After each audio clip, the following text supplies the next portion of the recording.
നമസ്കാരം. കുലംകുത്തികൾ അപകീർത്തിപ്പെടുത്താൻ ശ്രമിക്കുമ്പോഴും കുംഭമേള തനത് സ്വത്വമുള്ള ഒരു പ്രതിഭാസമായി വേറിട്ടു നിൽക്കുന്നു. മറ്റുള്ള മിക്ക ഒത്തുചേരലുകളിൽ നിന്നും വ്യത്യസ്തമായി കുംഭമേള ആരും ആസൂത്രണം ചെയ്തിട്ടല്ല, മറിച്ച് സ്വാഭാവികമായി സംഭവിക്കുന്ന ഒന്നാണ്. അത് സ്വാഭാവികമായി തന്നെ വികസിക്കുകയും 12 വർഷത്തിലൊരിക്കൽ സ്വാഭാവികമായി തന്നെ സംഭവിക്കുകയും ചെയ്യുന്നു. 12 വർഷത്തെ ഇടവേളകളിൽ രാശിചക്രത്തിൽ സൂര്യൻ, ചന്ദ്രൻ, വ്യാഴം എന്നീ ഗ്രഹങ്ങളുടെ സ്ഥാനങ്ങൾ സവിശേഷമായ വിന്യാസത്തിലെത്തുമ്പോഴാണ് കുംഭമേള ആചരിക്കുന്നത്. പുരാണത്തിലെ അമൃതമഥനത്തിന്റെ ഓർമ്മകൾ ഉണർത്തുന്ന ഈ മഹത്തായ ആധ്യാത്മിക സംഗമ ഗംഗ തീരത്തുള്ള ഹരിദ്വാർ, ക്ഷിപ്ര തീരത്തുള്ള ഉജ്ജയിൻ, ഗോദാവരി തീരത്തുള്ള നാസിക, ഗംഗ, യമുന, സരസ്വതി നദികളുടെ സംഗമസ്ഥാനത്തുള്ള പ്രയാഗ്രാജ് എന്നീ പുണ്യസ്ഥലങ്ങളിലാണ് ആചരിക്കുക. ഒട്ടനവധി കുപ്രചാരണങ്ങൾ കുംഭമേളയ്ക്കും യോഗി സർക്കാരിനുമെതിരെ അണിയറയിലും പുറത്തും നടക്കുമ്പോഴും മഹാകുംഭമേള പെരുമ കൊണ്ടും ഭക്തജനങ്ങളുടെ ഒഴുക്കുകൊണ്ടും ലോക പ്രശസ്തി ആർജിക്കുകയാണ്. ഭാരതത്തിൽ ജനിച്ചു വളർന്നിട്ടും ഭാരത സംസ്കാരം എന്തെന്നറിയാത്ത മുസ്ലിങ്ങളും മറ്റു രാഷ്ട്രീയ പാർട്ടികളും ചേർന്ന് കുംഭമേളയുടെ പൊലിമ കുറയ്ക്കാൻ ശ്രമിക്കുമ്പോഴും ഇപ്രാവശ്യം മഹാകുംഭമേളക്കിടെ ജഗദ്ഗുരു സായിമാ ലക്ഷ്മി ദേവിയിൽ നിന്ന് സനാതന ദീക്ഷ സ്വീകരിച്ചത് 200-ലധികം വിദേശികളാണ്. ഇന്നലെ മാത്രം 61 വിദേശികളാണ് ഹിന്ദു ധർമ്മം സ്വീകരിച്ചത്. കുംഭനഗറിലെ സെക്ടർ 17-ലാണ് ജഗദ്ഗുരു സായിമാ ലക്ഷ്മി ദേവിയുടെ ശക്തിധാം ആശ്രമം. വേദമന്ത്രങ്ങളാൽ മുഖരിതമായ അന്തരീക്ഷത്തിലായിരുന്നു ദീക്ഷ നടന്നത്. സമൂഹത്തിന്റെ വിവിധ മേഖലകളിൽ പ്രശസ്തരായവരാണ് ദീക്ഷ സ്വീകരിച്ചവരിൽ അധികവും.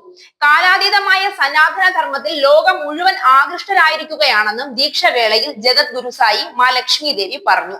ആസക്തിയിലും സമ്മർദ്ദത്തിലും മുങ്ങിക്കിടക്കുന്ന ഇന്നത്തെ യുവാക്കൾക്ക് ശരിയായ പാത കാണിച്ചു കൊടുക്കാൻ സനാതന ധർമ്മത്തിന് മാത്രമേ സാധിക്കൂവെന്നും ദേവി പറഞ്ഞു. എന്നിട്ടും ഇതൊന്നും തിരിച്ചറിയാൻ പോലും കഴിയാത്ത വിഡ്ഢിക്കോമരങ്ങളാണ് ഇവിടെയുള്ളത്. എന്തിനും വിദേശ സംസ്കാരം പിന്തുടരാൻ പുതുതലമുറ സംസ്കാരം മറന്നുപോലും എന്തിനും തയ്യാറാവുമ്പോഴും വിദേശികൾ ഭാരതത്തിന്റെ ഹൈന്ദവ സംസ്കാരത്തിലാണ് ആകൃഷ്ടരാകുന്നത് എന്നത് ചിന്തിക്കേണ്ടിയിരിക്കുന്നു. ബെൽജിയം പൗരനായ അസ്ഥിരോഗ വിദഗ്ധൻ കാതറിൻ ഗിൽഡമിനും ഇന്നലെ ദീക്ഷ സ്വീകരിച്ചിരുന്നു. ദൈനംദിന ജീവിതത്തിൽ സമ്മർദ്ദം വ്യക്തി ജീവിതത്തെ പോലും പ്രതികൂലമായി ബാധിച്ചതായി അവർ പറഞ്ഞു. ഈ സമയത്ത് താൻ ജഗദ്ഗുരു സായിമായുമായി ബന്ധപ്പെടുകയും തന്റെ ജീവിതത്തിൽ ഒരു പുതിയ ദിശാബോധം നേടുകയും ചെയ്തു എന്നാണ് ഗിൽഡമിൻ പറഞ്ഞത്. ഇതിനു പുറമെ അയർലൻഡിൽ നിന്നുള്ള സംരംഭകൻ ഡേവിഡ് ഹാരിംഗ്ടണും ഇന്നലെ സനാതന ധർമ്മം സ്വീകരിച്ചിരുന്നു. സനാതന ധർമ്മത്തിന്റെ ലാളിത്യം 7 കടലുകൾക്കപ്പുറത്തു നിന്ന് വിദേശികളെ പോലും നമ്മുടെ നാട്ടിലേക്ക് ആകർഷിച്ചു എന്നത് അത്ഭുതം തന്നെയാണ്.